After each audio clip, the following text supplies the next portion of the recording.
একটি ছোট্ট গ্রামে একটি মা মুরগি তার ছানাদের নিয়ে মাঠে ঘুরছে। সূর্য উঠেছে, চারপাশ শান্ত।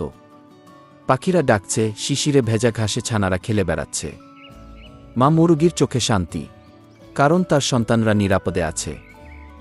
হঠাৎ গাছের আড়াল থেকে এক শিয়াল ধীরে ধীরে এগিয়ে আসে। ছানাগুলো ভয় পেয়ে ছোটাছুটি করতে শুরু করে। মা মুরগি চিৎকার করে ডাকে, ছানাগুলো দ্রুত মায়ের কাছে ছুটে আসে। মা মুরগি তখন তার দুই ডানা মেলে ছানাদের ঢেকে রাখে। সে জানে এখন সে নিজেই তাদের একমাত্র আশ্রয়। শিয়াল কাছে আসে, কিন্তু মা মুরগি এক চুলও নড়ে না। সে সাহসের সাথে দাঁড়িয়ে থাকে, শুধু সন্তানদের বাঁচাতে। একসময় শিয়াল চলে যায়, হার মেনে। সকাল হয়ে আসে, সূর্য উঠেছে, কিন্তু মা মুরগি ক্লান্ত হয়ে গাছের নিচে বসে আছে। তার চারপাশে ছানাগুলো ঘিরে আছে, চোখে জল। তবুও মা শান্ত। একজন মা কেবল একজন মানুষ বা প্রাণী নয়। মা মানেই নিঃস্বার্থ ভালোবাসা, সাহস আর আত্মত্যাগ। এই পৃথিবীতে মায়ের মতো আর কেউ নেই।